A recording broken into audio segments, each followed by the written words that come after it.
Ça tourne en boucle comme BFM, t'existes plus comme REM. Tout est en grève comme RER, ça capte partout comme France Inter. Faut pas croire tout ce qu'on dit à la télévision. Merci YouTube pour la liberté d'expression.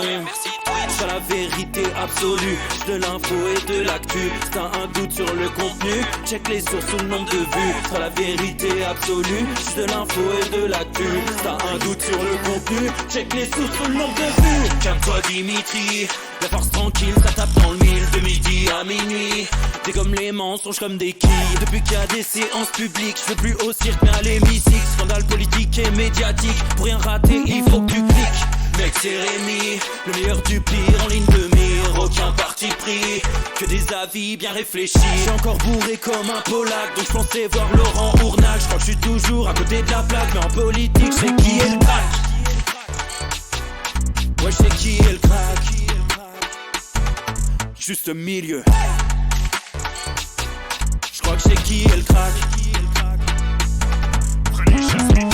Ça lit des kilomètres de presse pour faire un résumé express. Ça charbonne comme un chinois avec la qualité d'un bavarois. On sera en retraite après notre mort, on sera bouffé par l'inflation. Dans le doute je vais voter Voldemort pour les prochaines élections. Passe de la country à la drill sans transition. C'est pas une bonne idée de me confier cette mission. Si t'aimes pas, dégoûte pas les autres. C'est pas moi qui le dis, moi je suis le roi des pauvres. Pour réfléchir, j'ai qu'un euro, mais au moins je tomberai pas dans la fraude. Je le prononcerai Lichesmittel, comme Angela Merkel. Désolé, je fais ce que je peux, je trouve ma répartie chez Lidl. Des enquêtes exceptionnelles, pas de langue de bois et de l'humour. La revue c'est juste mensuel, les vidéos c'est juste tous les jours. Ouais, c'est juste tous les jours. Juste milieu. Regarde ça tous les jours. Juste milieu.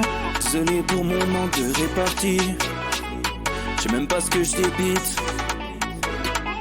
C'est dur la géopolitique. Ou un peu comme ma... République. Ma République, non? C'est dur la République quand même, non? Ouais? Non? Ah non, c'est mou, non? Ouais, les mecs se font chier, on dirait un peu. Ouais, c'est un peu mou. Enfin, ça dépend dans quel pays. Ouais. Bah, j'y connais pas grand chose, moi. Et c'est quoi une démocratie déjà ?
Ça tourne en boucle comme BFM, t'existes plus comme REM. Tout est en grève comme RER, ça capte partout comme France Inter.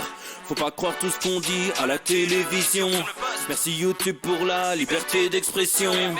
C'est la vérité absolue, de l'info et de l'actu. Si t'as un doute sur le contenu, check les sources ou le nombre de vues. C'est la vérité absolue, de l'info et de l'actu. Si t'as un doute sur le contenu, check les sources ou le nombre de vues. Calme-toi Dimitri, la force tranquille, ça tape dans le mille. De midi à minuit, dégomme les mensonges comme des quilles. Depuis qu'il y a des séances publiques, je veux plus au cirque mais à l'hémicycle. Scandale politique et médiatique, pour rien rater il faut que tu cliques.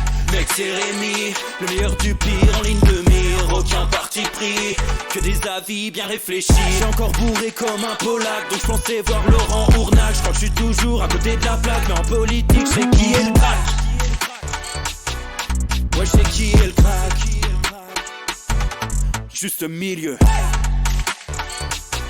Je crois que je sais qui est le crack. Ça lit des kilomètres de presse pour faire un résumé express. Ça charbonne comme un chinois avec la qualité d'un bavarois. On sera en retraite après notre mort, on sera bouffé par l'inflation. Dans le doute je vais voter Voldemort pour les prochaines élections. Passe de la country à la drill sans transition. C'est pas une bonne idée de me confier cette mission. Si t'aimes pas, dégoûte pas les autres. C'est pas moi qui le dis, moi je suis le roi des pauvres. Pour réfléchir, j'ai qu'un euro, mais au moins je tomberai pas dans la fraude. Je le prononcerai Lichesmittel, comme Angela Merkel. Désolé, je fais ce que je peux, je trouve ma répartie chez Lidl. Des enquêtes exceptionnelles, pas de langue de bois et de l'humour. La revue c'est juste mensuel, les vidéos c'est juste tous les jours. Ouais, c'est juste tous les jours. Juste milieu. Regarde ça tous les jours. Juste milieu. Désolé pour mon manque de répartie. Je sais même pas ce que je débite. C'est dur la géopolitique. Ou un peu comme ma République. Ma République, non? C'est dur la République quand même, non? Ouais? Non? Ah non, c'est mou, non? Ouais, les mecs se font chier, on dirait un peu. Ouais, c'est un peu mou. Enfin, ça dépend dans quel pays. Ouais. Bah, j'y connais pas grand-chose, moi. Et c'est quoi une démocratie, déjà?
Bonsoir à tous, messieurs, dames, j'espère que vous allez bien, que vous êtes en forme, les copains, pour ce nouveau Juste Bistrot, le deuxième de la semaine. C'est pour l'instant un grand chelem tout à fait parfait. J'espère que vous êtes au taquet, que vous êtes en grande forme, les copains. Nouvelle semaine, nouvelle folie, programme musclé. Je vous l'avais annoncé hier, aujourd'hui, éducation sexuelle à l'école, Javier Milei à Davos. Il n'y a pas de lien direct entre les deux. On a beaucoup de choses à se dire, on va attaquer plein badin et il faut que je finisse pour 17h50. Donc là c'est montre en main. J'ai Madame Milleux qui m'a mis un coup de pression. Là, ça va chier des bulles carrées. Donc, elle m'a dit, oui, arrête avec tes potes de bistrot, tu nous emmerdes. Bon, donc là, j'ai senti que si je voulais pas dormir dehors, la queue entre les jambes, c'est une expression, hein, attention. Ah, là, il faut que je sois à l'heure. Donc, je vous le dis tout de suite, les amis. Mais en attendant, on a quand même le temps de faire un petit peu les foufous. Voilà, ça c'est chouette, on aime faire les foufous. Voilà, hein, c'est que du plaisir. Donc, les amis, merci à Alain Pontieri qui vient de sub 23e mois, ça c'est super. Tous les fidèles de chez Fidèles qui sont là, que du plaisir. La banane en ce moment, les copains, tout se passe pour le mieux. On se régale, ça envoie du gros bois à côté juste milieu. Édouard Marie au taquet, ce qui me laisse énormément de temps pour rien foutre. C'est un plaisir inouï. Comme quoi, l'esclavagisme, ça a du bon. Il n'y a pas à chier. Mais voilà, on bosse bien, blague à part. Et il y a des bonnes nouvelles qui vont tourner. Ah, je vous le dis, le spectacle, ça avance à une rapidité folle. La billetterie va peut-être ouvrir un petit peu plus tôt. Enfin, je peux pas. Voilà. T'as vu, j'en ai déjà trop dit. Voilà. C'est déjà n'importe quoi. C'est génial. C'est la vie, c'est l'amour. Et dans ce monde toujours plus zinzin, on continue. On continue à bricoler. On le redit, ça va être vraiment le fil rouge au fur et à mesure de l'évolution. On salue bien évidemment nos amis agriculteurs, on les embrasse. On parlera plus en détail de ce qui s'est passé, hein, de ce drame qui a eu lieu d'une agricultrice renversée par une bagnole, qui est morte. Donc vraiment un drame absolu. Et on sent bien que nos médias, une fois de plus, hein, c'était du côté de Pamiers, à côté de Toulouse, nos médias sont complètement gênés aux entournures. On n'en parle pas du tout pour l'instant parce qu'ils savent très bien que ça peut mettre le feu aux poudres. Surtout qu'on n'a pas encore l'identité des gens qui étaient dans la voiture, mais d'après les premières infos, ça risque de mettre les feux aux poudres. Donc voilà, gros soutien à nos amis agriculteurs. On salue bien sûr la mémoire de cette agricultrice. Et voilà, bien évidemment, on espère que tout ça va aller de l'avant, que ça va secouer un petit peu le cocotier, parce que il y a de quoi. Il y a de quoi. Voilà les amis. Sur cette introduction, c'était important de le dire. Alors, aujourd'hui, je vous l'ai dit, 2 gros sujets qui vont bien nous occuper, le Juste Bistrot, et on va attaquer pas plus tard que maintenant. Comme ça, on est sûr d'être dans le timing. Voilà, c'est la rigueur, c'est le côté SNCF. On arrive quand on arrive. Voilà, hein. On y va tout de suite avec le premier sujet, l'éducation sexuelle à l'école. On y est, hein, décidément. Encore un complot devenu réalité. C'est complètement dingue, une fois n'est pas coutume. Alors, tout commence avec une déclaration de Gabriel Attal. Alors, c'est vrai qu'il y a cette particularité d'avoir l'âge des programmes scolaires qu'il souhaite imposer en primaire, hein, c'est quand même une première en France, qui nous a déclaré ceci, c'était le 20 janvier 2024. Bougez pas, je vous configure la chose. Les aléas, bien évidemment, du différé. Paf! Mandaté le Conseil supérieur des programmes. Il m'a remis une proposition de programme sur ce sujet avant que je quitte mes fonctions à l'éducation. Et donc on aura un nouveau programme qui va s'appliquer pour la rentrée, avec pour objectif de réaliser ces séances. En gros, à l'école primaire, on doit apprendre le respect de l'intégrité du corps, le fait qu'on ne peut pas atteindre l'intégrité du corps, que si c'est le cas, c'est des violences et qu'il faut les signaler, apprendre ça aux enfants. Ensuite, sur l'éducation sexuelle en tant que telle, ça doit venir au collège et au lycée, mais clarifier ça. Donc ça sera fait pour que ces temps d'apprentissage aient lieu pour tous les élèves chaque année. Et 2, qu'on ait de nouveaux dispositifs pour recueillir la parole. Moi, je regarde beaucoup ce que font des associations. Il y a les boîtes aux lettres papillons. Il y a peut-être d'autres choses qui peuvent être portées, mais je serai toujours en soutien de dispositifs et d'idées pour faire des propositions. Et sur Voilà, donc bon, c'est vrai que là, sur cette séquence, alors, on nous a dit que c'était un génie, donc c'est pas que j'y crois pas. Mais là, il a plutôt l'élocution d'une belette. Mais bon, c'est pas le sujet. Et puis, c'est pas sympa pour les belettes. Il faut quand même le rappeler. Alors, Gabriel Attal officialise, en tout cas dans cette déclaration, l'arrivée prochaine, si vous voulez, d'un programme à l'école et de séances d'éducation à la vie affective, relationnelle et sexuelle. Alors, on va y aller tout de suite parce que je sais que beaucoup d'entre vous pensent à ça et c'est clairement le lien que je veux faire. On en avait parlé dans le Juste Bistrot, on en avait parlé sur le Juste Milieu il y a quelques mois, parce que du côté de chez nos amis belges qu'on embrasse, ils ont eu droit à l'affaire Evras, qui est un petit peu la même chose, et on va justement en parler aujourd'hui parce que c'est un énième bruit complotiste qui est en train de devenir réalité avec l'arrivée de l'éducation sexuelle à l'école, en primaire notamment, à l'âge autour de la primaire, ce qui était un complot parce que nos médias nous disaient, et on en parlera de Libération, hein, ce qu'ils nous ont dit, ce qui était un complot, on expliquait non mais la Belgique c'est pas pareil, ça n'a rien à voir. Bon bah ça a tellement rien à voir qu'une fois de plus, hein, les réglementations franchissent les frontières. Alors d'abord, on va poser tous les éléments et je remercie l'enquêtrice Marie hein, qui nous a réalisé ce boulot. Je ne suis qu'un acteur finalement. Ah, je suis une sorte de Gérard Jugnot de Vinted. Faut faire avec, vous n'avez pas le choix, vous êtes là, c'est trop tard. Donc qu'est-ce que c'est que cette histoire d'Evras? On va donner les éléments à tout le monde pour ceux qui n'ont pas suivi ce petit rappel très important. En Belgique, donc l'Evras, ça veut dire éducation à la vie relationnelle, affective et sexuelle. Donc c'est quand même génial parce que c'est exactement dans le même ordre que nous l'a dit Gabriel Attal. Hein. Je vous mets ce qu'avait partagé France Info sur Twitter à l'époque, hein, le 20 janvier, affective, relationnelle et sexuelle. C'est-à-dire c'est exactement le même ordre. Donc après c'est le hasard. Voilà, moi je voilà, moi je sais pas, je vous donne les éléments, vous en faites ce que vous voulez. Donc cette notion, ces programmes d'éducation-là sont obligatoires depuis 2012, mais pas d'accès généralisé. Ça a été fait en 2023 véritablement. Ça s'est étendu dans les programmes et dans les écoles en 2023. C'est pour ça que la grogne est montée fortement l'année dernière chez nos amis belges. Avec une obligation d'une animation minimum de 2 heures par an. Donc effectivement, on n'est pas sur de 10 heures par jour, fort heureusement. Mais on a quelque chose qui s'enracine et on le sait, sans être des spécialistes de l'éducation ou des experts du développement des enfants.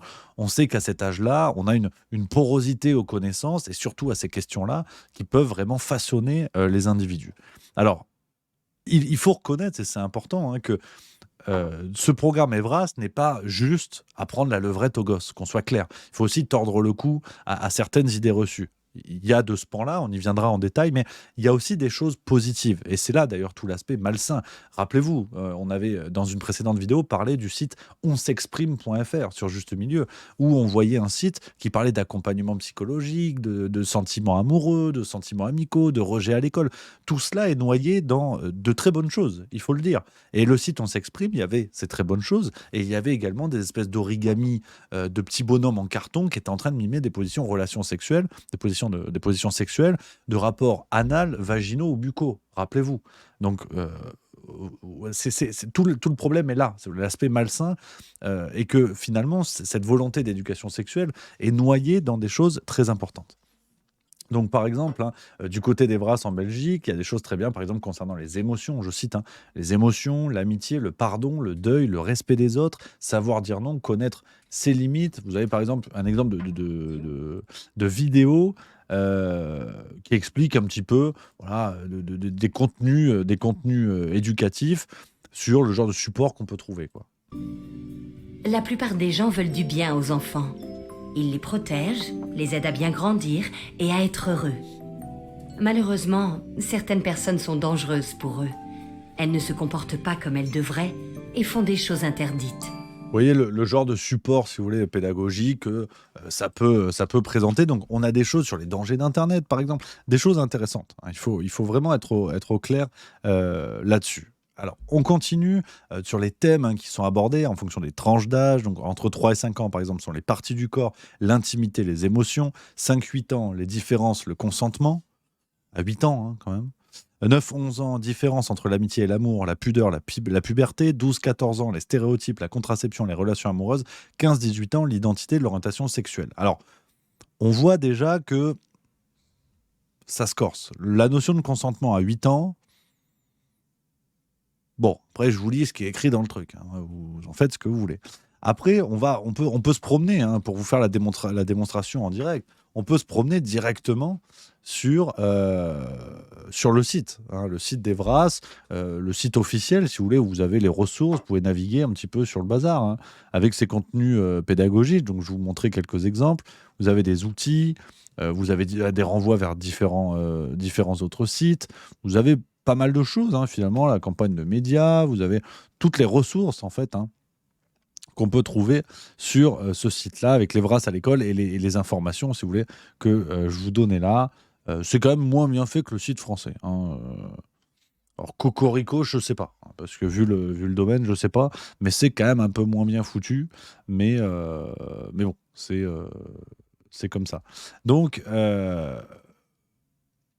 il faut bien comprendre que tout ça, comme en France, tout ça est bien sûr noyé dans des choses qui sont plutôt positives. Alors, là où ça se corse un petit peu, c'est dans ces ressources-là, vous commencez à avoir des contenus, ça zouk un petit peu. Ça zouk un petit peu. Par exemple, on a des titres de doc qui sont destinés à être montrés aux enfants. Éléphantine veut tout savoir sur sa zézette, par exemple.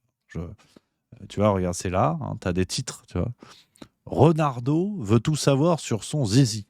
Charlie veut tout savoir sur ses émotions et celles de l'autre. Tout ça aux éditions Nez à Nez. On va regarder la vidéo.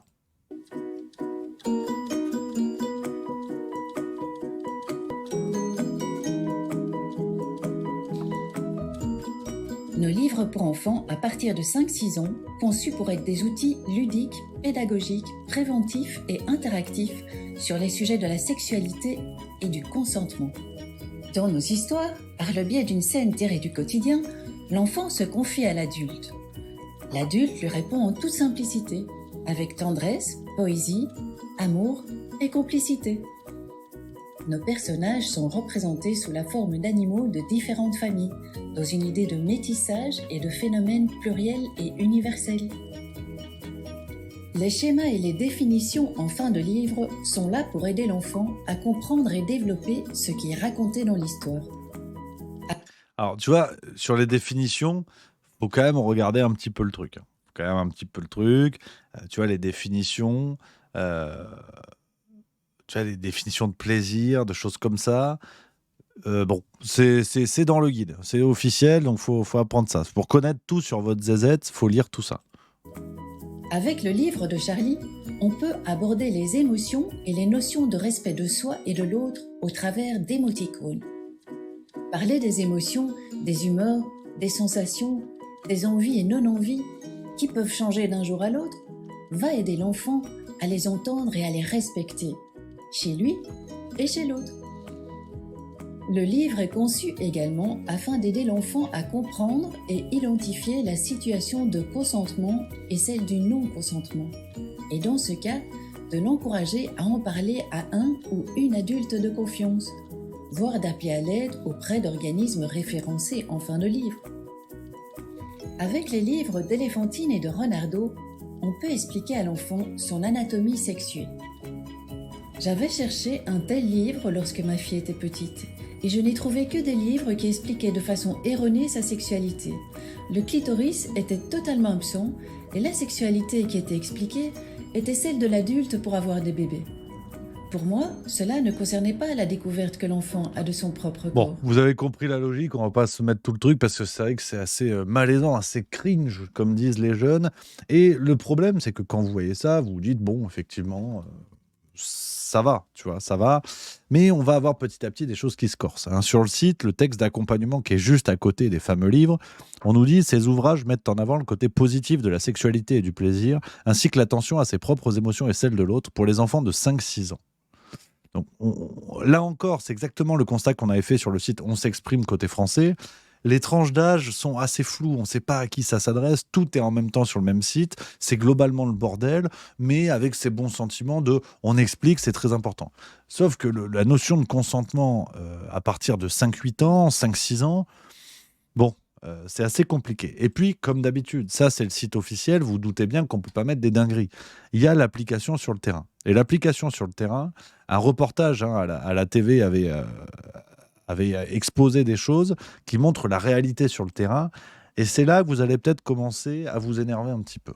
Éduquer les jeunes, dès la maternelle, à la vie relationnelle, affective et sexuelle, c'est le rôle d'opérateurs labellisés Evras. Leur nouveau guide a été rédigé par l'ASBL OIS et la Fédération laïque des centres de planning familial. 4 publics sont visés, les 5-8 ans, 9-11 ans, 12-14 ans et les 15-18 ans. Un guide qui a parcouru cette pédopsychiatre spécialiste de la petite enfance. Il y a des parties qui sont très très bien faites et je tiens à le souligner, mais il y a aussi des parties qui ne répondent pas du tout aux besoins des enfants, mais qui pensent y répondre évidemment, mais qui répondent à des questions que les enfants ne se posent pas. Exemple, l'identité sexuelle. Dès 5 ans, prendre conscience que son identité de genre peut correspondre ou ne pas correspondre à celle assignée à la naissance. Dès 9 ans, âge où se produit la grande partie du développement pour les corps mâles et les corps femelles, la notion de transgenre apparaît. Il s'agit d'informer l'enfant sur la possibilité de prendre des hormones ou de recourir à des opérations chirurgicales. Il y a évidemment un risque d'intrusion psychique chez l'enfant qui est potentiellement traumatique, avec un risque de conséquences sur la santé mentale au long terme et même sur la vie sexuelle d'adulte. Et de toute façon, l'enfant qui ne se sent pas dans le bon corps va de toute façon le manifester à un moment donné de manière assez spontanée en fait. Et donc, il ne faut pas faire d'une rareté une généralité. Le guide prévoit aussi de sensibiliser l'enfant dès 9 ans à la liberté de choisir son, sa ou ses partenaires. et toujours à 9 ans, reconnaître que les partages de sextos et de photos de nus peuvent être excitants et source de plaisir, se sentir libre d'en envoyer dans le consentement. Tout à fait inadmissible, oui. Je pense que ça, c'est vraiment quelque chose qui doit être revu et corrigé. Un enfant de 9 à 11 ans ne doit pas faire de sexto. Et s'il en fait un, c'est qu'il y a un problème il y a quelque chose qui ne tourne pas rond dans sa vie quotidienne et il faut consulter. Plusieurs associations ont leur logo sur ce guide, notamment la Fédération des associations de parents de l'enseignement officiel. C'est un très bon guide. C'est clair que tout le monde ne partage pas cette vision, mais il est grand temps que ces formations prennent en compte les problématiques actuelles. Du côté de l'enseignement catholique, c'est beaucoup plus mitigé.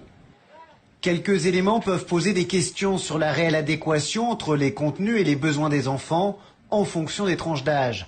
Nous restons ouverts au débat. Les associations de parents de l'enseignement catholique évoquent un dossier problématique et disent avoir été mises devant le fait accompli. Au cabinet de la ministre de l'Enseignement, on nous répond que le document n'est pas encore finalisé. Voilà, donc si vous vouliez une idée un petit peu précise de ce qui va arriver en France, il y a fort à parier que ce soit dans la même veine. Je ne vous dis pas que ça va être exactement pareil, je ne suis pas certain que ce soit très différent. Donc, le problème, c'est je vous ai donné le contexte de ce qui s'est passé en Belgique. Ce qui s'est passé en Belgique avec ce projet-là. Alors, on peut imaginer qu'à la limite la Belgique soit devenue zinzin et qu'ils aient fait un truc complètement scandaleux qui devrait entraîner des levées de boucliers au niveau de l'Union européenne. Il y a eu bubule. Donc on est d'accord, vous avez un cadre législatif belge et européen qui permet ce genre de choses. Il n'y a pas eu d'action en justice de l'Union européenne qui aurait suspendu les versements d'argent européen à la Belgique s'ils ne retiraient pas le truc. Enfin, on voit bien. Alors, la presse française, à ce moment-là, s'en était emparée. Quelques articles, notamment Le Point, qui nous avait dit « Éducation sexuelle, que contient le guide Evras ?» Au cœur de la polémique en Belgique, les opposants à ces séances d'éducation à la vie relationnelle, affective et sexuelle dénoncent la mise en danger des enfants. 8 écoles ont été vandalisées ou incendiées. Donc, tu vois, vous expliquer, pour donner quelques éléments supplémentaires, c'est un décret qui ne cesse de faire débat en Belgique, adopté à la quasi-unanimité par le Parlement de la Fédération de Wallonie-Bruxelles le jeudi 7 septembre. Il oblige l'ensemble des élèves de 6e et de 2e du sud du pays à suivre des séances relatives à l'éducation à la vie relationnelle, affective et sexuelle. Une décision loin de faire l'unanimité, rapporte le Figaro. Le Figaro aussi en avait parlé. Donc on voit, si vous voulez, des éléments classiques qui se sont installés. Une indignation qui est parfois allée plus loin. En seulement quelques jours, 8 écoles ont été vandalisées ou incendiées à Liège et à Charleroi. Les services de l'antiterrorisme et du renseignement ont annoncé suivre de très près cette situation. Le gouvernement belge pointe du doigt la responsabilité de conservateurs religieux et de complotistes qui mèneraient, selon eux, une campagne de désinformation. Parce qu'en fait, c'est de la désinformation. Quand on explique que ton gosse de 9 ans a le droit d'envoyer des nudes dans le consentement, donc dans le consentement, ça veut dire à n'importe qui, tant que c'est consentant. Par exemple, à ta prof de 39 ans. Je dis n'importe quoi. C'est un exemple. Tout rapport avec un fait ayant réellement existé est purement fortuit. Donc, on te dit c'est du complotisme, en fait. Bon, c'est écrit dans le texte, mais c'est du complotisme. Donc, si vous voulez, et ça, l'article du Point que je vous montre date du 19 septembre 2023, quand on était seulement sur ce que faisait la Belgique. Libération. Enfin, on avait eu une réaction. On avait une réaction également d'une internaute qui en avait parlé. C'était sur Twitter. Je vous montre ça. Une dame qui avait fait une vidéo sur ça. Je pense que c'est une dame belge. Si je dis pas de bêtises, je vous montre la réaction. Alors, je voudrais parler de la loi Evra, parce qu'apparemment, pas mal de gens ne sont pas au courant de cette loi, qui existe et qui est appliquée depuis 2012 en Belgique. D'accord ? Elle est appliquée, il n'y a pas. La dernière version de la loi en France, donc en 2023-2024, ce qui vient de tomber, fait plus de 300 pages. Donc ceux qui ont envie de s'amuser à lire, allez sur Internet, cherchez loi Evra. Donc, les grandes lignes. 3-5 ans, les parties du corps, l'intimité. 6-9 ans, la reproduction, le consentement. 10-12 ans, différence entre l'amitié et l'amour, la pudeur. 12-14 ans, la puberté, les stéréotypes. 15-17 ans, l'identité, l'orientation sexuelle. Ok ? Jusque-là, tout va bien. Leur projet est d'aller parler à des maternelles dès 5 ans. Dès 5 ans. Dès 9 ans, c'est la masturbation, l'orgasme. Les influences positives et négatives de la pornographie à 9 ans. On va dire à des enfants, alors petit garçon, tu te sens pas peut-être un petit peu fille, hein? Mais ne t'inquiète pas, c'est normal. Voilà, alors je corrige, vous l'aurez deviné, cette dame n'est pas du tout belge, c'est un accent plutôt du sud de la France, mais vous voyez la réaction d'une affreuse complotiste. Je suis obligé de le... Non, mais là, je suis tenu de le rappeler. Je suis tenu de le rappeler parce que, bon, elle fait que lire ce qu'elle écrit, mais je suis tenu de le rappeler. C'est une affreuse complotiste. Et d'ailleurs, j'en tiens pour preuve ce que nous a dit Libération. Parce que Libération aussi a parlé du sujet. Et pas n'importe quelle branche de Libération. Check News, qui est l'équivalent de la CIA au niveau du gouvernement américain. Donc, éducation sexuelle des 5 ans, non, la loi Evras ne concerne pas la France.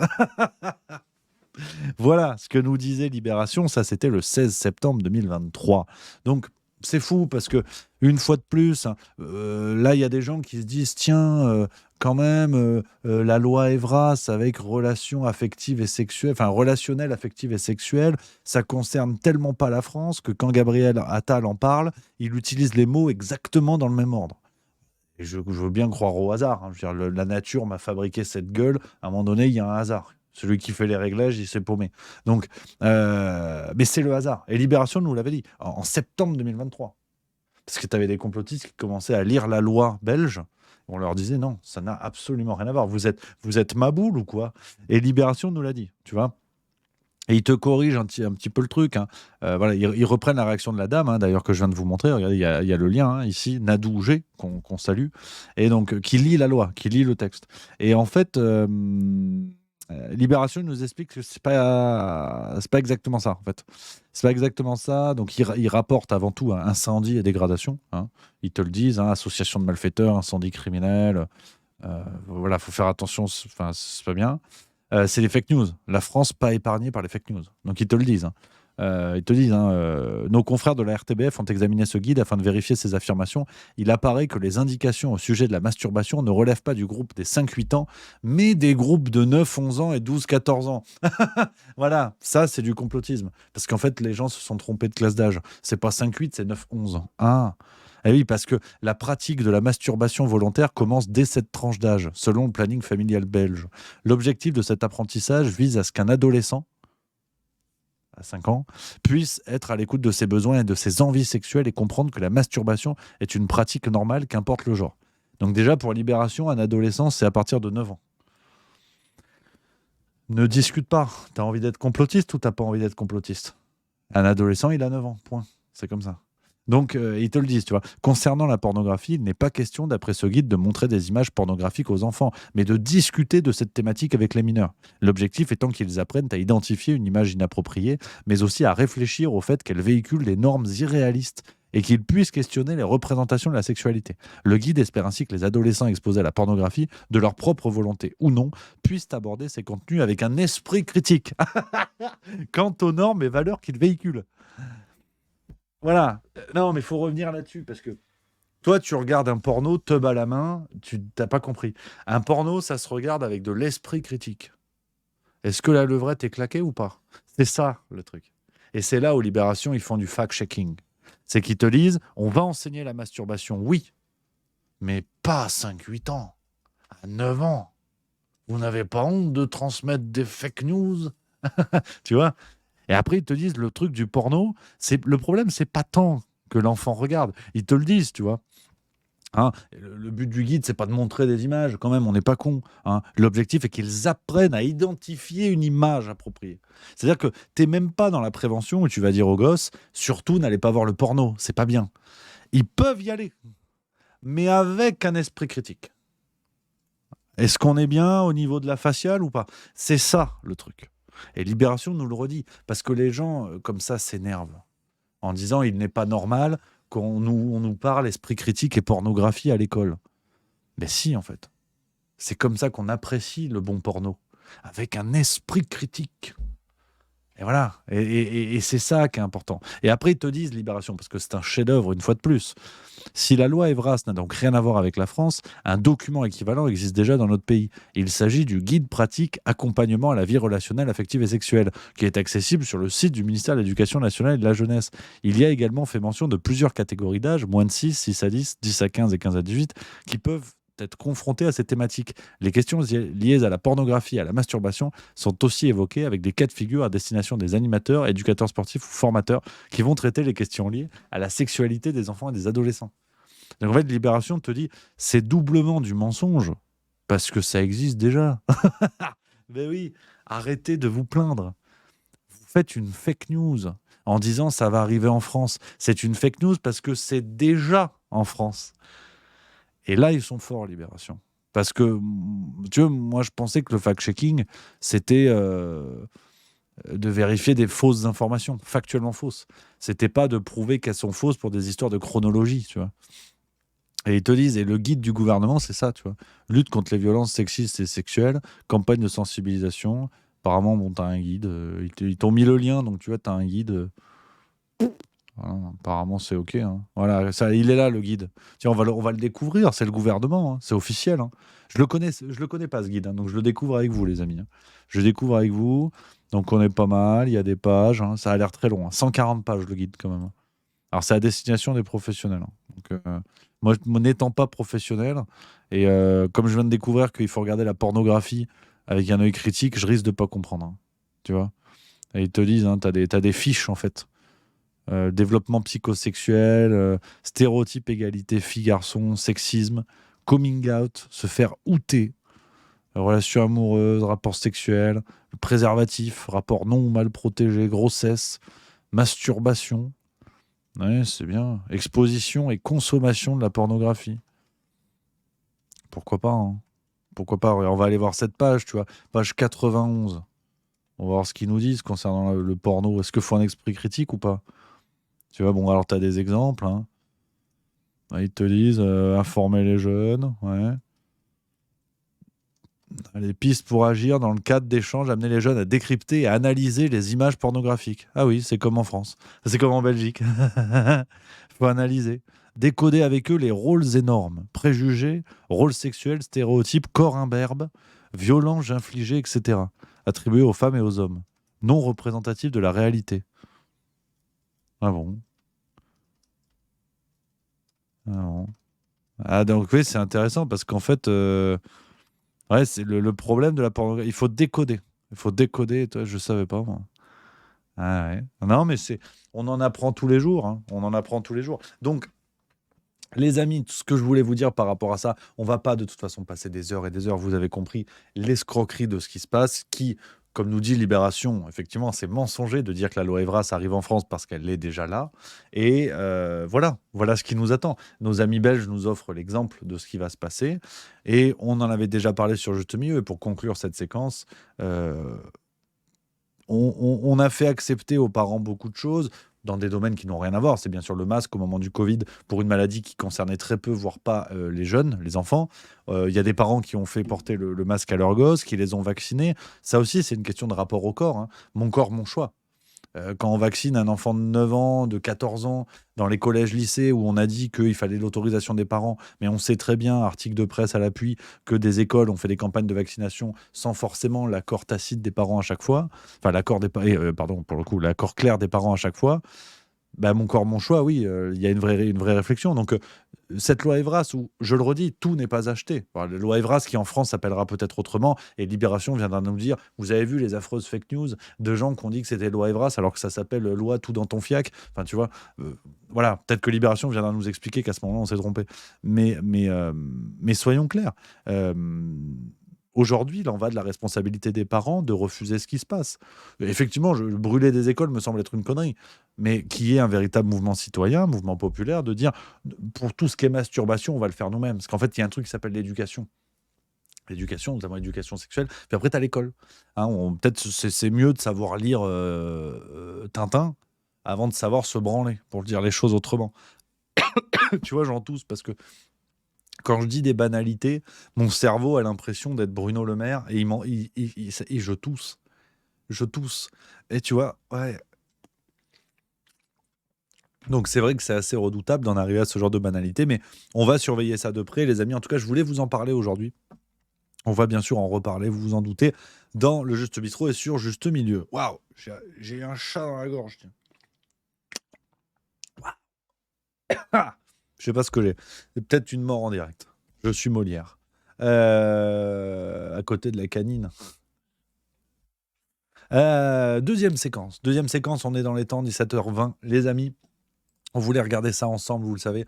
C'est le discours de Javier Milei à Davos qui, semble-t-il, a mis une belle branlée à tous ces mondialistes. On va regarder son discours sous-titré en français.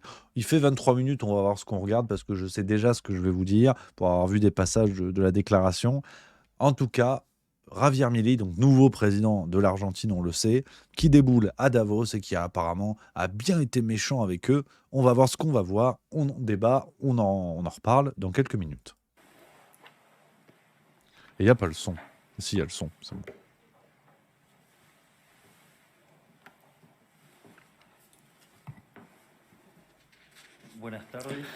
Good afternoon.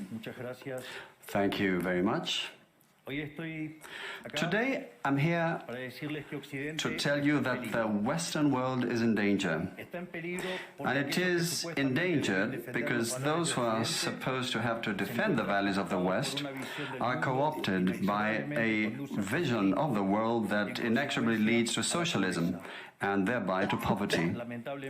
Unfortunately, in recent decades, motivated by some well-meaning individuals willing to help others, and others motivated by the wish to belong to a privileged caste, the main leaders of the Western world have abandoned the model of freedom for different versions of what we call collectivism. We're here to tell you that collectivist experiments are never the solution to the problems that afflict the citizens of the world. Rather, they are the root cause. Do believe me, no one better placed than us, Argentines, to testify to these 2 points. When we adopted the model of freedom back in 1860, in 35 years we became a leading world power. And when we embraced collectivism over the course of the last 100 years, we saw how our citizens started to become systematically impoverished, and we dropped to spot number 140 globally. But before having the discussion, it would first be important for us to take a look at the data that demonstrate why free enterprise capitalism is not just the only possible system to end world poverty, but also that it's the only morally desirable system to achieve this. If we look at the history of economic progress, we can see how between the year 0 and the year 1800 approximately, world per capita GDP practically remained constant throughout the whole reference period. If you look at a graph of the evolution of economic growth throughout the history of humanity, you would see a hockey stick graph, an exponential function that remained constant for 90% of the time and which was exponentially triggered starting in the 19th century. The only exception to this history of stagnation was in the late 15th century with the discovery of the American continent. But for this exception, throughout the whole period between the year 0 and the year 1800, global per capita GDP stagnated. Now, it's not just that capitalism brought about an explosion in wealth from the moment it was adopted as an economic system. But also, if you look at the data, what you will see is that growth continues to accelerate throughout the whole period. And throughout the whole period between the year 0 and the year 1800, the per capita GDP growth rate remained stable at around 0.02% annually, so almost no growth. Starting in the 19th century, with the Industrial Revolution, the compound annual growth rate was 0.66%. And at that rate, in order to double per capita GDP, you would need some 107 years. Now, if you look at the period between the year 1900 and the year 1950, the growth rate accelerated to 1.66% a year. So you no longer need 107 years to double double per capita GDP, but 66. And if you take the period between 1950 and the year 2000, you will see that the growth rate was 2.1%. Again, the CAGR, which would mean that in only 33 years we could double the world's per capita GDP. This trend, far from stopping, remains well alive today. If we take the period between the year 2000 and 2023, the growth rate again accelerated to 3% a year, which means that we could double world per capita GDP in just 23 years. That said, when you look at per capita GDP since the year 1800 and until today, what you will see is that after the Industrial Revolution, global per capita GDP multiplied by over 15 times, which meant a boom in growth that lifted 90% of the global population out of poverty. We should remember that by the year 1800, about 95% of the world's population lived in extreme poverty, and that figure dropped to 5% by the year 2020, prior to the pandemic. The conclusion is obvious. Far from being the cause of our problems, free trade capitalism as an economic system is the only instrument we have to end hunger, poverty, and extreme poverty across our planet. The empirical evidence is unquestionable.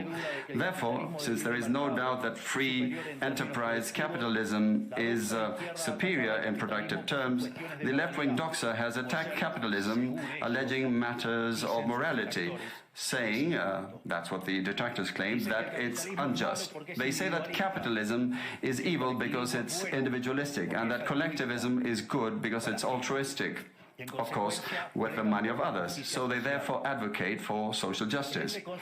But this concept, which in the developed world became fashionable in recent times, in my country has been a constant in political discourse for over 80 years. The problem is that social justice is not just, and it doesn't contribute either to the general well-being. Quite on the contrary, it's an intrinsically unfair idea because it's violent. It's unjust because the state is financed through tax, and taxes are collected coercively. Or can any one of us say that they voluntarily pay taxes? Which means that the state is financed through coercion, and that the higher the tax burden, the higher the coercion, and the lower the freedom. Those who promote social justice, the advocates, start with the idea that the whole economy is a pie that can be shared differently. But that pie is not a given. It's wealth that is generated in what Israel Kirzner, for instance, calls a market discovery process. If the goods or services offered by a business are not wanted, the business will fail unless it adapts to what the market is demanding.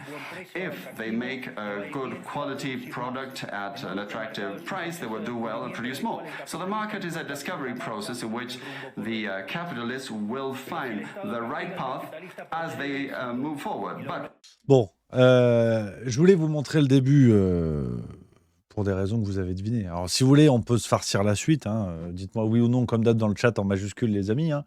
Mais sérieusement, c'est lui qui est l'espoir du peuple, en fait. Parce qu'on m'a dit, regarde ce qu'il leur a mis à Davos, il a critiqué le socialisme, il leur en a mis plein la gueule. C'est lui, en fait, qui est l'espoir du peuple. Bon, on n'est pas sérieux. Donc, je voulais vous montrer le début parce qu'il y a beaucoup de séquences qui tournent où on voit la fin de sa déclaration, où il défonce le socialisme et tout. Mais en fait, à quel prix il défonce le socialisme? Enfin, je vois, moi, Javier Milei, moi je veux bien qu'on m'explique, il est génial, la tronçonneuse, c'est super, il est rigolo, on dirait un rocker. Oui, mais au-delà de ça, on est au même niveau d'argumentation que Gabriel Attal, il est jeune. C'est d'accord. Mais concrètement, sur le terrain, le mec, là, ce qu'on a eu, si vous voulez, on a c'est de l'huile essentielle de Davos, ce qu'il nous a offert. De la semence de Klaus Schwab. Alors, je vous passe les détails, mais le progrès comme seul horizon, on peut réfléchir un petit peu. Hein, il y a 3 grands axes dans ce qu'il a dit, si on l'analyse ensemble. Le progrès comme seul horizon, alors on le sait, le progrès, par facilité, on peut dire que c'est l'interdiction du « c'était mieux avant ». C'est-à-dire que le progrès est la seule dynamique, même en physique, hein, presque, qui n'accepte aucune marche arrière. C'est-à-dire que ce qui progresse est inarrêtable. On le voit dans l'histoire, on le voit dans la technologie, on le voit dans tout ça. La marche arrière, c'est être réactionnaire. C'est le conservatisme, donc c'est pas bien. Il y a de la poussière. On dirait un petit peu les chapeaux de Geneviève de Fontenay, si tu veux. Donc, moi, j'essaie de décortiquer vraiment le logiciel de Javier Milei qu'on voit là et qui va dans le sens de tout ce qu'on nous a dit depuis qu'il arrive au pouvoir. D'ailleurs, rappelez-vous, quand il arrive au pouvoir, on nous dit c'est l'extrême droite, c'est un gros vilain, il est adoubé par Trump. On n'a plus de nouvelles. On n'a plus de nouvelles, alors que on pourrait quand même se pencher sur la volonté de dollarisation de l'économie argentine, ce que ça veut dire, de privatisation à outrance. Le mec parle quand même d'ouvrir au marché les organes humains. Est-ce qu'on peut réfléchir 30 secondes là-dessus ou ça va parce que c'est drôle et il a une tronçonneuse, tu vois? Donc pour revenir sur ce que je vous disais, le progrès comme seul horizon, c'est ce qu'il dit. Il nous explique, alors on dirait vraiment un professeur d'économie d'une mauvaise école de commerce qui vous fait un cours avec 3-4 pauvres pourcentages pour vous expliquer que le progrès c'est génial. Parce que si tu regardes Paris La Défense en 2023, la grotte de Lascaux il y a 20 000 ans, bah en fait la grotte de Lascaux ils n'ont pas d'iPhone. Donc est-ce que ça veut pas dire que le progrès c'est super, tu vois? Donc, et je caricature à peine, hein, parce que les pourcentages qu'il prend, je vais avec un truc, en 1800, le PIB par habitant, c'était tant, aujourd'hui c'est plus, ça veut dire que c'est bien. Ouais, il y a eu quoi par là, si vous voulez? Qu'est-ce qui a permis le capitalisme galopant? Le rôle des États-Unis au moment de la Seconde Guerre mondiale pour répandre le capitalisme. À quel prix, si vous voulez, la planète est devenue capitaliste? On peut réfléchir un petit peu, si tu veux. Je dis pas que c'est faux, je dis pas que c'est vrai, mais je dis juste qu'il y a quelques légères nuances à apporter. Le coût du pétrole, les développements technologiques, l'histoire, la géopolitique, enfin, voilà. Non mais après, je suis pas président et lui, il est professeur d'économie, donc il sait. Mais juste, si vous voulez, le progrès comme seul horizon aveugle, moi je veux bien, mais un jour il va falloir comprendre que le progrès, on ne peut pas prendre que ce qui nous plaît. Si vous voulez, c'est pour vous trouver une image un petit peu con, c'est comme un artichaut, quoi. Alors un artichaut, c'est bon. T'as le petit truc à manger, mais à la fin, t'as une énorme tas de merde dans ton assiette. Et c'est ce qui est chiant. Comme disait Coluche, l'artichaut, c'est un vrai plat de pauvre. T'en as plus à la fin qu'au début. Le progrès, c'est un petit peu pareil. Je veux dire, tu peux pas faire l'économie d'avoir des petits trucs achetés, quoi. T'as des pertes, hein. T'as pas que du bon truc que tu manges. Et ben là, pour Javier Milei, si, le progrès c'est génial parce que regardez la croissance. Mais en fait, le progrès, il faudrait demander aux gosses de 10 ans qui est exploité dans des mines de terres rares en Afrique. Le progrès, il faut demander aux types dans les usines en Chine. Faut demander à ces gens-là ce qu'ils pensent du progrès. Est-ce que tu y vas avec ton micro? Bonjour, le progrès, ça vous parle? Tu vas avoir un autre son de cloche. Je suis pas certain qu'ils te disent c'est génial. Donc, c'est tout le problème. Qu'on dise l'histoire montre que le progrès a permis des évolutions géniales, d'accord, mais est-ce qu'on peut attribuer une part de responsabilité à cette notion de progrès dans les 2 guerres mondiales, par exemple? Est-ce que le progrès, par exemple, le nucléaire, c'est un progrès technologique, on est d'accord, c'est extraordinaire, on fait des centrales, on a de l'électricité pas chère, enfin, quand c'est bien géré. Mais le nucléaire, c'est Tchernobyl. Le nucléaire, c'est Hiroshima, Nagasaki. Donc moi, je veux bien que les amoureux du progrès nous disent c'est génial, regardez le nucléaire. Mais dans ce cas-là, vous êtes aussi responsable des centrales nucléaires qui produisent de l'électricité que d'Hiroshima, Nagasaki. Parce que sinon, c'est trop facile. Tu peux pas prendre que ce qui va bien. Et c'est ça. Et donc, c'est un piège rhétorique tout bidon. Et Javier Milei nous le sert. Alors, qu'on vienne m'expliquer, ouais, mais il est génial, moi je veux bien. Mais il faut quand même réfléchir 30 secondes, quoi. On continue, la croissance. La croissance comme moteur central de développement. Il te le dit, la croissance, c'est génial. C'est super, il faut que ce soit croissant. Parce qu'on imagine le monde comme un état de croissance permanente, ce qui n'existe pas dans la nature, hein. Ou très peu. Vous prenez les lois de la nature, très peu de choses sont en période de croissance de manière infinie. Parce que sinon, si les humains, par exemple, si la croissance humaine ne s'arrêtait pas, je prends un exemple à la con, mais vous allez voir où je veux en venir, on ferait 14 mètres de haut, en fait. Alors, pour jouer au basket, c'est super. Mais pour s'acheter des pulls, c'est chiant. Donc, la notion de croissance infinie, si vous voulez, c'est un dogme économique qui s'est installé, comme les notions, si tu veux, de la main invisible d'Adam Smith. Alors, je pensais que ça avait été inventé par Jamel Debbouze, mais c'est un économiste anglais du 18e qui s'appelle Adam Smith qui vous a expliqué, on en avait parlé il y a quelques jours, hein. Le mec nous a dit, vous emmerdez pas, l'économie, elle va se régler toute seule comme une grande, parce qu'il y a une main invisible qui automatiquement va créer des équilibres où on va répartir les choses naturellement, tout va bien se passer. C'est la main invisible. Et on croit à ça. Encore aujourd'hui, tu as des gens qui te disent si. C'est la main invisible. Et donc, en fait, aujourd'hui, il y a des riches, demain, il y a des pauvres. Comment on fait pour que tout le monde soit plutôt pas trop mal? C'est la main invisible. Il y a une main qui va faire ça comme ça. Toi, t'es riche, toi, t'es pauvre. Toi, tu crèves, comme Dewey dans Malcolm. Enfin, la phrase de Dewey. Donc, on croit encore à ce genre de mythe. La croissance infinie, c'est pareil. Pourquoi, si vous voulez, une économie devrait être en croissance permanente? Je dis pas que c'est bien, je dis pas que c'est mal. Je suis pas dans un jugement moral, mais il faut apporter une réponse. Peut-être que c'est une excellente chose, mais on peut pas se contenter de dire ça comme ça. Alors, je vois, il y a 20 hommes, 13 dans le chat qui disent c'est la version très simple. Smith ne disait pas que ça. Je suis complètement d'accord. Il y a eu des choses sur les économies d'échelle, il y a eu plein de choses passionnantes. Je suis complètement d'accord. Mais sur la notion de main invisible, je pense qu'on est quand même d'accord là-dessus. Il y a mon Geoffroy 90 qui dit tu fais vraiment une analyse peu fournie en termes de fond par manque de connaissance de l'économie. Mais ce que je trouve formidable, et je te rejoins, je suis pas économiste, je suis pas expert, donc je t'en conviens, j'en conviens bien volonté, mon Geoffroy. Mais c'est ce que je trouve passionnant avec l'économie, c'est que c'est grossier, ce que je veux dire, en tant que non-économiste.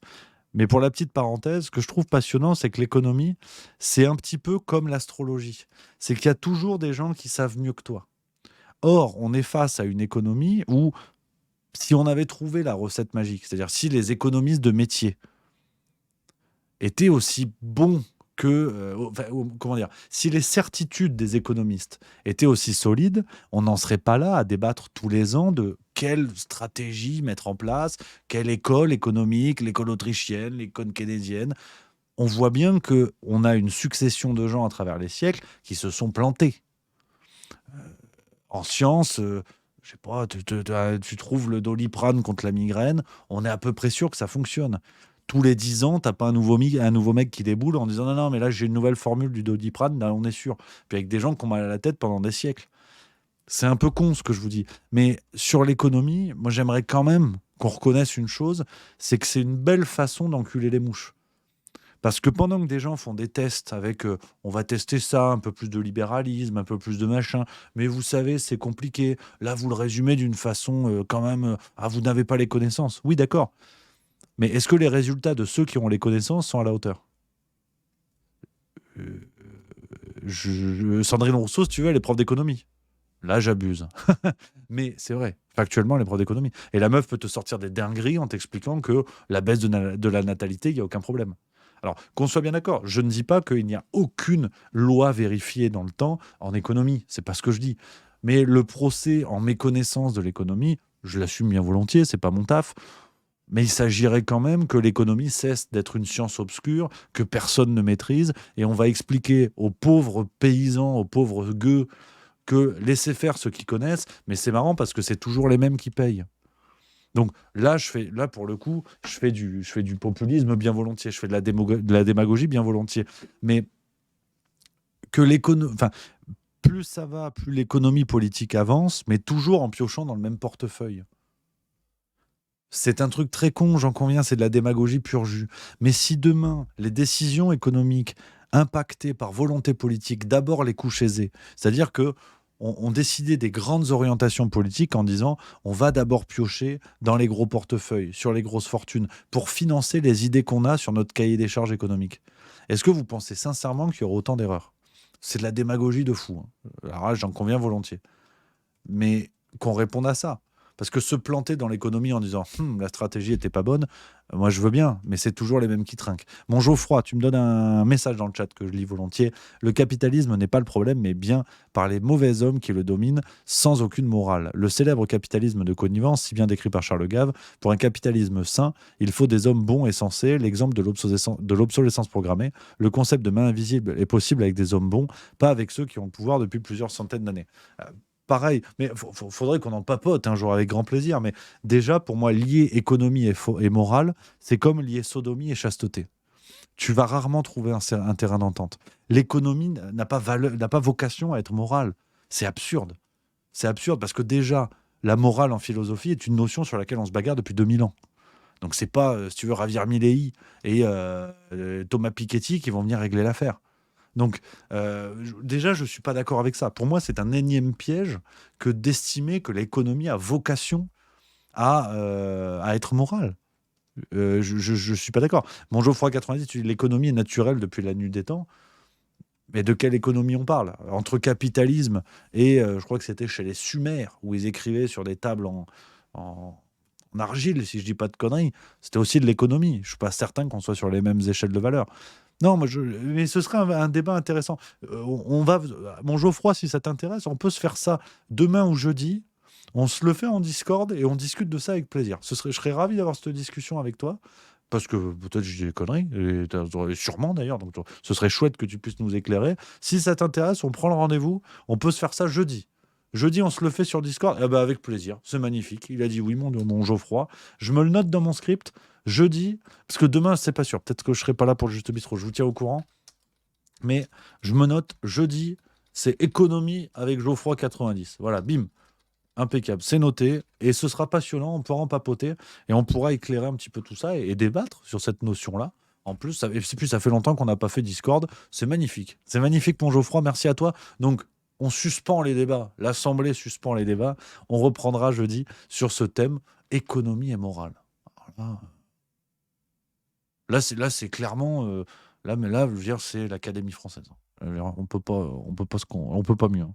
Donc j'ai hâte, ça va être chouette comme tout. Mon Geoffroy, merci à toi. Donc soyez là, jeudi les copains, qu'on reprenne la radio libre. Ça fait longtemps qu'on l'a pas fait. Les amis, comme je vous l'avais dit, je vais pas tarder à filocher parce que là il y a Madame Milleux, je prends un coup de tatane dans la gueule. Donc ça fait plaisir. Mon Geoffroy qui nous dit j'ai hâte, c'est un sujet qui me tient à cœur. Je suis un petit entrepreneur du peuple, donc clivage gauche-droite m'insupporte absolument. Mais on se fera l'économie de ces choses-là. Tu sais que sur Juste Milieu, ce clivage-là, je n'y tiens pas beaucoup. Donc on se concentrera sur le sujet et ça va être chouette. Ça va être super intéressant. Et ben voilà, moi je suis content. J'ai hâte d'être jeudi. Les amis, je vais vous abandonner pour aujourd'hui. Vous inquiétez pas, on vous donnera le lien du Discord, bien sûr, juste avant tout ça, jeudi. Je vous donne rendez-vous demain. C'est la farce tranquille, à 18h, évidemment. Oui, il y aura sûrement un Juste Bistrot, peut-être. Hein. Bon, pareil, peut-être 1 heure comme ça, mais il y aura un Juste Bistrot. On va essayer de se faire un grand chelem cette semaine encore. Mais en tout cas, la farce tranquille, bien évidemment. Bien évidemment, les amis. Je vous embrasse. Merci d'avoir été là. J'espère que ça vous a plu. Pour cette séquence, on a réussi à dire tout ce qu'on voulait, c'est le plus important. Et puis voilà, demain 16h45, Juste Bistrot et la farce tranquille. Voilà, on continue à fond la forme. Ça va être que du plaisir. Je vous embrasse les copains, prenez soin de vous. Vive la rigolade, vive la France et à demain. Ciao, ciao.